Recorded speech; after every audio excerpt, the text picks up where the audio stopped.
Welcome back to Fantasy Football Today, presented by Capital One. Capital One offering checking and savings accounts for no fees or minimum.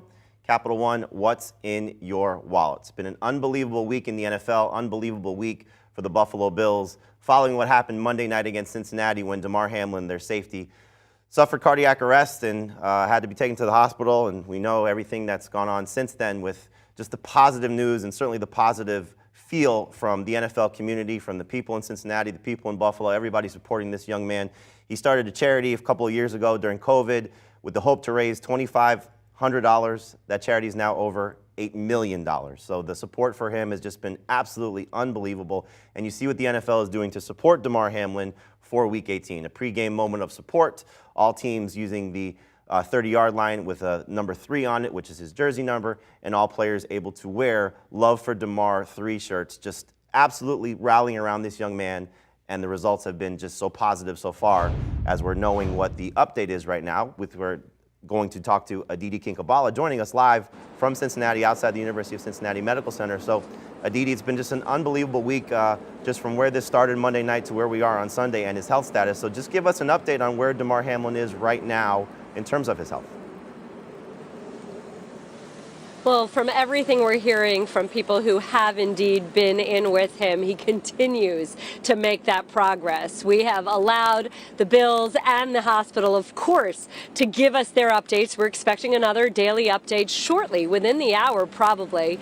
But again, Hamlin continues to make really good progress. He is sitting up. He is more ambulatory. He is continuing to check the boxes that the trauma physicians here at UC have laid out for him. And of course, his infectious personality has been on full display as he's been sharing social media posts and as his teammates talk about him FaceTiming into their meeting room. And as you said, all of this, it made me think of Miles Sanders, who of course is his best friend from Pittsburgh, saying Damar has become the most popular person on the planet.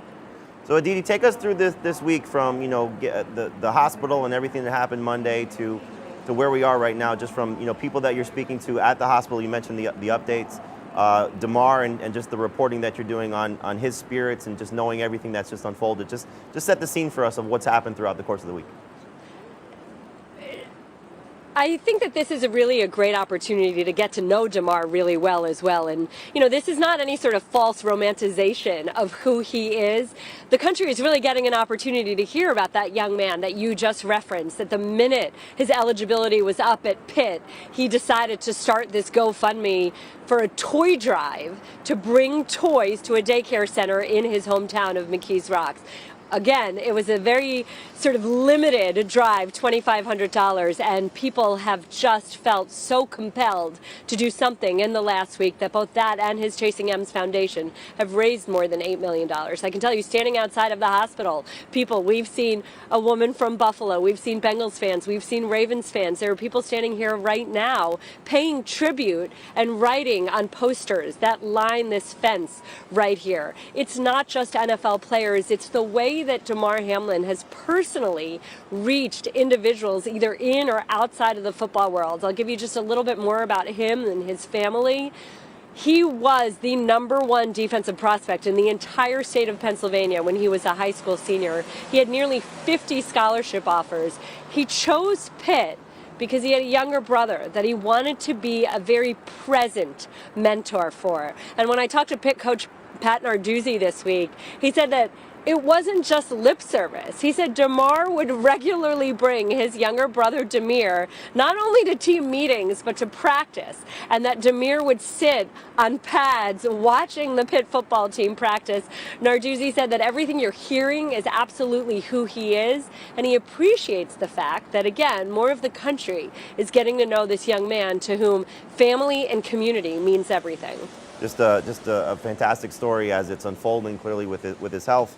And Aditi, have you heard anything in terms of when he's going to be able to go home? I mean, has that been discussed yet about, when he'll be released from the hospital and able to go, maybe back to Buffalo or go home with his family? That, of course, is the ultimate goal, and that's what the doctors referenced in their press conference Thursday, that their goal is to get him back to who he was before that game ever kicked off on Monday. But I think it's a little bit premature to speculate on all of that. Right now, the doctors are being very careful in saying this is about one step at a time. And again, all of the news that we're hearing is that those steps are all moving well. You are correct, however, that the goal is indeed to have him out of this hospital. Aditi, we appreciate your time. It's just, so great to be talking about this in a positive light and to see all the support for him around the NFL, around the country, really, just, rallying around this young man. And, we can't wait for just, to see him go home and hopefully resume his NFL career at some point. That's right. Thank you so much, Aditi. All right, well, here's what we got coming up on CBS today. Patriots at Bills should be the game everybody's watching. We'll see if the Bills can get the win, probably for Damar, and maybe knock the Patriots out of the playoffs. But Texans, Colts, Browns, Steelers, and Ravens, Bengals as well. Should be fun to see all the games on CBS.